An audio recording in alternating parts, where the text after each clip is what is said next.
Crusaders. I am Brooke Plack, your host here today on the Grit Crusade podcast, and I'm so excited to be here with you. This is your first time tuning in. Welcome. If you are coming back and you've been a listener before, welcome back. Today's episode is just me and you, and sometimes we have guests on here, but today, just the two of us. And so I'm going to kick off today talking about a quote that came in my email this week. So, James Clear is the author of Atomic Habits. If you haven't read that book, it's a fantastic book. And he sends out an email every week that's called his 3-2-1 email. So, it's 3 ideas from him, 2 quotes from others, and 1 question at the end. It's just a really great dose of inspiration in the middle of the week that you get in your inbox on every Thursday. So, we'll be sure and drop the link in the comments so that you can sign up for those emails as well. This quote or this idea was from James Clear this week in his email that he sent out. My approach is to empower, not to prescribe. I am not interested in telling you which habits you should build or which choices you should make. You know what works for your life and circumstances better than I ever could. Instead, I want to equip and empower you with the ideas and strategies so that you can make your own choices and do the things that you want to do. I'll give you the hammer and you decide where to drive the nail. And I thought that was so powerful and aligned so much with our mission here on the Grit Crusade podcast because the information, the guests, the stories, all the things that we tell you about getting real in the trenches of life, relationship, and business is so that you can connect with a story, with a quote, with an idea that helps inspire you to live your life the way you want to live it. And every life is different. Every journey is different, and there's no one on this planet, including me, that can tell you this is what you should be doing. But learning strategies and tools along the way can help you get to where you want to go. And so today, we're going to talk about that place in life when we find ourselves facing an uphill battle. Okay. So we've all been there at one point or another. And the difference lies in where we are versus where we're headed. And I like to call that the climb. So whether that hill is a hill or a mountain that you have chosen to be at, one that you have decided that you want to climb yourself because you want to better where you are now to where you want to go. Or maybe it's because you're somewhere and you're facing a mountain that you didn't choose. Maybe you had to bury a parent. Maybe you've been through a divorce. And the thing is, whatever that mountain or hill is that you're facing, the climb always looks so hard from the bottom. Okay. And about halfway up, you're always going to be tired and you're always going to be out of breath and feel out of shape. And probably at some point, you're going to want to quit altogether. But persevering just a little bit longer when you're facing those uphill battles can make all the difference. So I'm going to share a few stories with you of times where people that you may know have been in situations when they're facing a hill or climb and they could have very easily given up. So the first one is Jack Ma. He is the founder of Alibaba, which is like the online marketplace that's kind of like Amazon, but bulk and that you can order and get all kinds of stuff in super cheap from Asia. And he is actually the richest man in Asia, Jack Ma. Few things you may not know about him. He applied for 30 jobs, including a police officer and KFC, and was rejected from all 30 of them. He was denied 10 times at Harvard after applying. 10 times. And then after he discovered the internet in the 90s and started some companies, that is when he finally started finding success. But imagine if he had gotten the KFC job or if he had quit after getting turned down all 30 times. Okay. What about the WhatsApp founder, Jan Koum? I hope I'm saying that last name right. Jan Koum. So WhatsApp was founded by Jan after he interviewed at Facebook and was denied after the last round of interviews. And WhatsApp turned and eventually sold to Facebook for $19 billion. So you could call that a costly mistake to Facebook.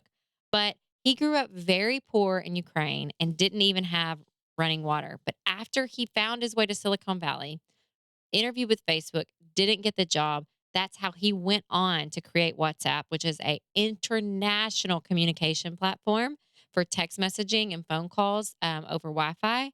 And he could have just sat around and sulked because he didn't get the job he wanted at Facebook. And he would have not become a billionaire. And then probably one of my favorite stories of all time is Howard Schultz of Starbucks, the founder of Starbucks. So right now you can barely go to a major city and a lot of suburban cities actually. We've got two in our town now in Benton, Arkansas, without seeing a Starbucks. Howard was turned down for the initial loan proposal 242 times for Starbucks. 242 times, y'all. His wife was pregnant with their first child when he finally secured $400,000 from a doctor and two other individual investors to launch the first Starbucks. And it now employs over 137,000 people around the world in 16,850 locations in 40 countries. But here's the deal. What if Howard Schultz had given up at 241? What if he hadn't had that last conversation and the doctor that finally said yes? We wouldn't have Starbucks. And Starbucks revolutionized retail coffee. They didn't just create the Starbucks brand, they created an industry.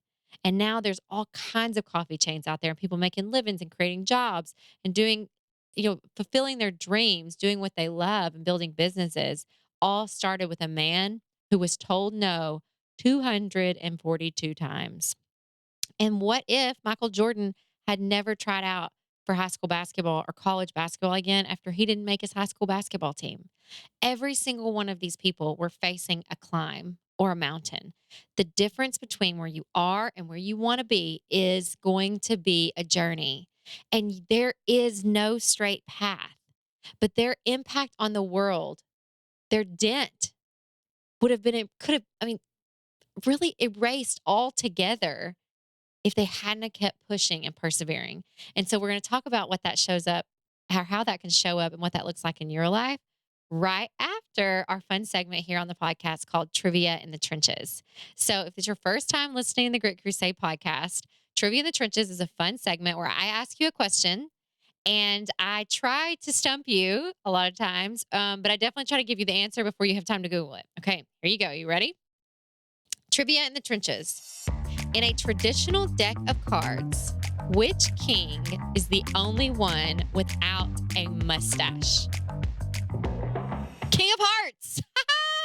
Who knew? The diamonds, clubs, and spades are all linked respectively with corruption, of wealth, war, and death. In contrast, the heart as an organ is pure, open, undisguised, hence the clean shaven King of Hearts. I had no idea. And I am fascinated with all things like gambling and casino, especially like antique casino stuff. So we are right next door to Hot Springs, Arkansas, which during Prohibition is said to have had underground tunnels, and Al Capone was there. And so we were like the gambling mecca of the South. So my husband and I spent time on the weekends going and finding these gambling chips that were from illegal casinos that weren't supposed to be open but were. So, and I didn't know that about the King of Hearts, which I think is really cool. So, all right. So back to our topic today and talking about the climb. So the real question is what mountain are you facing? What hill are you facing in your life from where you are to where you want to be that we're defining as the climb? And like I said, when I started with the quote with James Clear in the beginning, it's not up to me to decide who you should become. It's not up to me to decide how you should proceed in your journey because you are truly the only one with the pen. You get to be the author and the illustrator and the designer of your life. But the thing that gets in the way is rejections from others and objections that we put in our own way. So we are the ones so many times that start throwing those obstacles up and are getting in the way of us actually succeeding and continuing to climb that mountain when we're out of breath, when it gets hard, and when we face situations where we would rather probably just give up altogether. All right. So some of those objections that are going to come up as roadblocks look something like this. Okay. And so it's helpful to me if I imagine a time when I wanted to give up. Okay. For example, we're in the middle of building this new building as an expansion to our current facilities. And about halfway through, when I began to realize how much the mortgage payments were going to be, how much the time and effort it was going to take to get it open, to launch the new programs, to order the equipment, I began to question if I'd made the right decision. And these are some objections that could come up in your life when you are facing a climb. You may say, "This is too risky." Check, ding, ding, ding. Or, "I don't even know where to start." Or, "The cost is just too great." Maybe it's financially, maybe it's time. Or maybe you would be the first person you know to do this. Or maybe you feel like your dream is just too big. And unfortunately, all of these are just lies. They're lies that we tell ourselves. And yeah, it's true. Like you might not be able to afford it today. You might not have the time or the money today. But if you set your mind to it and you decide that that's the mountain that you want to climb, you will find that money. Trust me, you will carve out that time. You will make sacrifices in other areas to make it happen. And my dad told me this once, and I've never forgotten it, is that if a door is closed, you either go around it or you find a new door. Because in life, there are going to be those rejection moments. 242 times for Howard Schultz, the door was closed. He found a new door. And sometimes you have to go around that door to get it open and open it from the other side. And then you get to turn back and look and say, come on up this mountain with me because I figured out a way that we can get here. But the root of those lies that we're telling ourselves is truly just emotions. And they are oftentimes the negative emotions that we have tied to our own fears, and they show up like this. You know, you said it was too risky, but is it too risky because you're just scared of failing? And maybe you said you didn't know where to start, but is it actually because you are just overwhelmed by the idea of doing something new? Or the cost is too great because you've never seen yourself worthy of having enough. Or maybe you're worried about being the first one to do this because you're afraid the people around you will judge you. And if you think your dream is too big, is it because you've been told your whole life that you're too small to conquer that? You're not good enough. You're not smart enough. You're not fast enough. You're not skinny enough. You're not successful enough. Because once we can start to root out these emotions and identify the emotion that's causing us to feel that sense of fear, we can start to combat that lie when it starts creeping up in our brains and realizing, you know what? No, I am big enough. I am good enough. I am smart enough, and I'm going to figure this out. And if I don't know it today, I'm going to figure it out before I get there. Because here's the deal, there's always a big celebration when something big happens. Like, let's say you open a new business and you hit $1 million in profit and it's time to celebrate. That seems all good and fine, but that doesn't help you on the climb on the way up because the real celebrating to get past these lies, to unearth these emotions, comes in the little small steps that you take along the way. And it's celebrating when you sign the paperwork for the dirt on that new building. And it's celebrating when you break ground on that new building.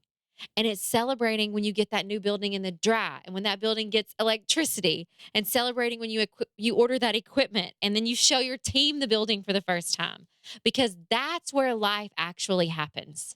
Life actually happens on that climb. Because at the end of the day, yes, there are different hills and climbs that happen in our life, but there is no ultimate destiny on this side of heaven. On this earth, there is no one spot you're supposed to get to. So it's all a climb. It's all the difference between where we are right now and where we want to get to. And life happens in between those moments of fear and celebrating and success and failure and figuring it all out. Because you don't have to just be worried about what it's going to cost you in the end. Because if you do, you'll never start because there is no straight line to success. And any movement that you can make is progress, any step in the right direction. Because if there were a straight line, steps in some directions wouldn't be beneficial, but they are because when you make a step, even if it's slightly off, you can make the next step slightly back on to the right path to where you need to go.